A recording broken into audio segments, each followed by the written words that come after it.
ఈరోజు ప్రభుత్వం ఏర్పడినాక మొదటి బడ్జెట్ సమావేశాలు జరిగినాయి. ఈరోజు ఎంతో నమ్మకంతో ఒక మార్పు దిశగా కడప నియోజకవర్గంలోని ప్రజలందరూ ఈరోజు ఒక మహిళగా నన్ను ఆదరించడం కానీ ఈరోజు కడపకు అభివృద్ధి కావాలని చెప్పేసి ఎంతో నమ్మకంతో ఓట్లేసి ఇక్కడ గెలిపించినందుకు వాళ్ళకందరికీ ధన్యవాదాలు తెలియజేసుకుంటూ వారు ఏ విధంగా కోరుకున్నారో ఆ విధంగానే పనిచేస్తున్నాము. అందులో భాగంగానే ఈరోజు కడపకు సంబంధించిన అనేక సమస్యలను అసెంబ్లీలో ప్రస్తావించడం జరిగింది. అలాగనే కడపకే కాదు రాష్ట్ర సంబంధంగా కూడా సమస్యలను అసెంబ్లీలో ప్రస్తావించడం జరిగింది. ఈరోజు ఎన్నికలకు ముందు చెప్పాను, ఎన్నికల తర్వాత చెప్తున్నాను. ఈరోజు ప్రతి ఒక్క సెషన్స్లోనూ నేను మాట్లాడుతున్నాను. మన రాష్ట్రంలో ఈ మాదక ద్రవ్యాల వలన యువత ఎంత నష్టపోతూ ఉంది, అది ఏ ఏ రూపాల్లో వస్తూ ఉంది అనేది శాసనసభ సాక్షిగా ప్రభుత్వం దృష్టికి తీసుకుపోతున్నాను. దాని మీద పోరాటంలో ఏ విధంగా ఎన్నికల ముందు వాగ్దానం చేస్తున్నామో ఆ విధంగానే పని చేస్తున్నాము. దీనిలో భాగంగా కలెక్టర్ గారిని కలవడం జరిగింది, లోకల్గా కడపలో ఎస్పీ గారిని కలవడం జరిగింది. ఆ రోజు మహిళలు వచ్చేసి ఈ యొక్క పెయిన్ కిల్లర్స్ వల్ల మా పిల్లోళ్ళు ఇబ్బంది పడుతున్నారు, వాళ్ళ వల్ల మా కుటుంబాలు అతలాకుతలం అవుతున్నాయి, మమ్మల్ని పిల్లోళ్ళు వచ్చేసి ఈ యొక్క డ్రగ్స్ యొక్క ప్రలోభం వల్ల వాళ్ళు ఇంట్లో పేరెంట్స్ని కొట్టడం కానీ దొంగతనాలు చేయడం కానీ క్రైమ్ చేయడం కానీ జరుగుతూ ఉంది అని చెప్తే దాన్ని ఎస్పీ గారి దృష్టికి తీసుకుపోయి కంప్లైంట్ ఇవ్వడం జరిగింది. ఇంకా యాక్షను పెద్ద ఎత్తున జరగాలనే ఉద్దేశంతో దీన్ని డీజీపీ గారి దృష్టికి కూడా తీసుకుపోవడం జరిగింది. అంతకుముందున్న ద్వారకా తిరుమలరావు గారి దృష్టికి తీసుకుపోవడం, ఇప్పుడున్న కొత్త డీజీపీ గారి దృష్టికి తీసుకుపోవడం జరిగింది. నార్కోటిక్స్ కోసం స్పెషల్గా ఒక వింగ్ తయారు చేసేసి ఈగల్ టీం పెట్టారు రవికుమార్ గారు. ఆయన దగ్గరికి కూడా పోయి ఈ విషయాన్ని పర్సనల్గా చర్చించడం జరిగింది. అలానే కాకుండా అసెంబ్లీ సెషన్స్లో కూడా ప్రతి ఒక్కరూ దీని గురించి తెలియచేయాలనే ఉద్దేశంతో దాదాపు ఇప్పటికీ ప్రతి ఒక్క అసెంబ్లీ సెషన్లో నాకు అవకాశం వచ్చినప్పుడల్లా ఈ యొక్క యువత ఏ విధంగా వాళ్ళ భవిష్యత్తును పాడు లేపుకుంటున్నారు, దీని మీద పెద్ద ఎత్తున యాక్షన్ తీసుకోవాలని చెప్పేసి నా యొక్క గళాన్ని వినిపించడం జరిగింది. అందులో ఈరోజు ముఖ్యమంత్రి చంద్రబాబు నాయుడు గారు అందులో భాగంగానే అత్యంత కట్టుదిట్ట చర్యలు చేయడం మొదలుపెట్టారు. దానిలో భాగంగా ఈగల్ టీం అని చెప్పేసి ప్రత్యేక విభాగాన్ని తెరిచి ప్రారంభించి దాని ద్వారా ఈ మధ్య మీ అందరు మీడియా ప్రతినిధులు ప్రసారం చేశారు, రాష్ట్రం మొత్తము మెడికల్ షాప్స్ మీద దాడులు జరిగాయని.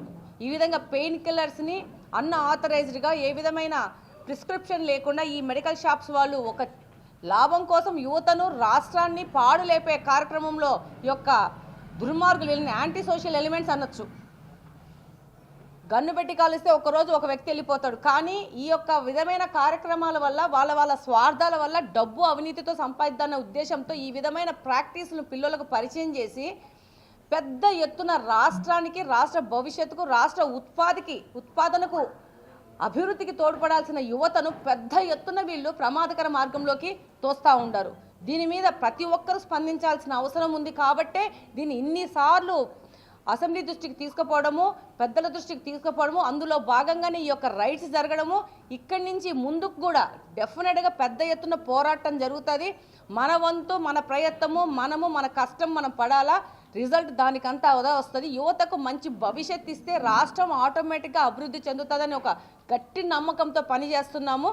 అందులో భాగంగానే ఈ రైళ్లు జరిగాయి. దాంతో పాటి రాట్వా, ఎవరికైనా రాట్వా అంటే ఏదైనా తెలుసా?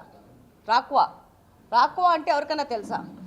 Refrigerators and AC association welfare వాళ్ళు ఇంతవరకు వాళ్ళని కార్మిక శాఖలో చేర్చాల.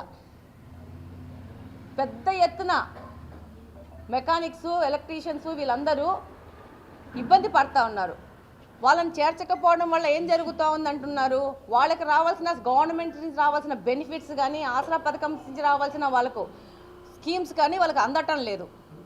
దీని మీద ఇక్కడ కడప నుంచి వాళ్ళ ప్రతినిధులు వచ్చి నన్ను కలవడం జరిగింది. అందులో భాగంగా ఈరోజు అసెంబ్లీలో హౌస్లో మాట్లాడడం జరిగింది. వాళ్ళని కార్మిక శాఖలో వాళ్ళకు చేర్చాలని చెప్పడం జరిగింది. అందుకు మంత్రి గారు తక్షణమే స్పందించి నేను మాట్లాడిన రెండవ రోజు మూడవ రోజుకి ఇక్కడికి అధికారులను పంపించడం జరిగింది. వాళ్ళ దగ్గర నుంచి చక్కగా తయారు చేసుకొని వాళ్ళ దగ్గర నుంచి ఇన్పుట్స్ తీసుకొని ఒక నివేదిక తయారు చేసుకొని కార్మిక శాఖకు మళ్ళా సబ్మిట్ చేయడం జరిగింది. డెఫినెట్గా ప్రతి ఒక్క విభాగము ప్రతి ఒక్క సెక్షన్ యొక్క ప్రజల యొక్క మనోభావాల్ని ప్రభుత్వం దృష్టికి తీసుకుపోవడము, తద్వారా మంత్రుల దృష్టికి తీసుకుపోవడం, వాళ్ళకి కావాల్సిన సొల్యూషన్స్ని అమికబుల్గా వాళ్ళకి తీసుకురావడం కోసమే ప్రజలు ఇక్కడ గెలిపించడం జరిగింది. అందులో భాగంగానే రాక్వా యొక్క వాళ్ళ యొక్క అర్జీని ప్రభుత్వం దృష్టికి తీసుకుపోవడం జరిగింది. ఒక సొల్యూషన్ దిశగా ముందుకు పోతున్నాము. దాంతోపాటు ఆర్టీసీ ఎంప్లాయీస్ యొక్క పెన్షన్ చాలా రోజుల నుంచి ఇది ఇబ్బంది పడుతున్నారు. ఆర్టీసీ ఎంప్లాయీస్ 2014 కంటే ముందు రిటైర్మెంట్ అయిన వాళ్ళకందరికీ 750, 2000 అంతకంటే తక్కువ పింఛన్లు వస్తున్నాయి. దీనివల్ల ఏం జరుగుతూ ఉందంటే వాళ్ళు 65 సంవత్సరాలు, 70 సంవత్సరాలు, 80 సంవత్సరాలకి వెళ్ళిపోవడం జరిగింది. వాళ్ళు ఏ విధమైన ప్రభుత్వ పథకాలకు వాళ్ళకి లేదు స్కోప్. ఎందుకంటే వాళ్ళు గవర్నమెంట్లో ఉద్యోగం చేస్తున్నారు కాబట్టి, దాని ద్వారా పనిచేశారు కాబట్టి వాళ్ళకి రావు. కానీ వాళ్ళు చాలా ఇబ్బందులు గల పరిస్థితుల్లో ఉన్నారు. వాళ్ళు ఒక స్టేజ్లో ఏమన్నారంటే, ఈ వృద్ధాప్య పెన్షన్లో మమ్మల్ని కూడా తీసుకునే విధంగా మాట్లాడండి అని. చాలా బాధాకరమైన విషయం.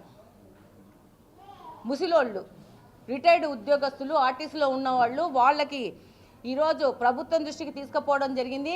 దాదాపు ఒక 6000 మంది మాత్రమే ఉన్నారు దీంట్లో. వాళ్ళకి ఈ ఇబ్బందులు పడుతున్నారు. వీళ్ళకి 2000 నుంచి దానికంటే తక్కువ పెన్షన్లు వస్తాయి. వాళ్ళకి జీవన భృతి వాళ్ళు కూడా ఎక్కువేం అడగట్లేదు, 5 నుంచి 6000 అడుగుతున్నారు. అట్లీస్ట్ అది లేకపోతే మమ్మల్ని వృద్ధాప్య పెన్షన్లో కన్నా తీసుకోండి అని అడుగుతున్నారు. డెఫినెట్గా ప్రభుత్వం దీని మీద సానుకూలంగా స్పందిస్తుందని నేను ఆశిస్తున్నాను. డెఫినెట్గా ఈ యొక్క అంశాన్ని కూడా మొన్న హౌస్లో ప్రస్తావించడం జరిగింది. అలాగనే 1998 డిఎస్సి అభ్యర్థులు వాళ్ళు కూడా చాలా రోజుల నుంచి పోరాడుతూ ఉన్నారు. 1998లో డిఎస్సి ఎగ్జామ్ రాసి సెలెక్ట్ అయిన వాళ్ళు 2-3 సార్లు ఈ యొక్క మెరిట్ లిస్టు మారిపోవడం వల్ల వాళ్ళకి ఇమ్మీడియట్గా వాళ్ళని తీసుకోలేదు. వాళ్ళు 2-3 సార్లు హైకోర్టుకు కానీ సుప్రీంకోర్టు కానీ పోరాడి వాళ్ళకు ఫేవర్గా జడ్జిమెంట్ వచ్చినాక మొన్న 2023లో వాళ్ళకి నియామక పత్రాలు ఇచ్చినారు. ఈ లోపల 25 సంవత్సరాల కాలాన్ని వాళ్ళు నష్టపోవడం జరిగింది. దానివల్ల ఎంత డ్యామేజ్ జరిగింది అంతమంది అభ్యర్థులకి. చాలా మంది వాళ్ళ నియామక పత్రాలతో పాటు వాళ్ళకు రిటైర్మెంట్ పత్రాలు కూడా తీసుకునే పరిస్థితిలోకి ఏర్పడింది. ఇంకా కొంతమంది 2 సంవత్సరాల్లో రిటైర్ అయిపోతూ ఉంటారు. ప్లస్ వీళ్ళకి ఏమైందంటే మినిమం టైం స్కేల్ వలన వాళ్ళకి 11 నెలల మాత్రమే జీతం ఇవ్వడం వల్ల వాళ్ళు అట్లా కూడా ఇబ్బంది పడుతున్నారు. కాబట్టి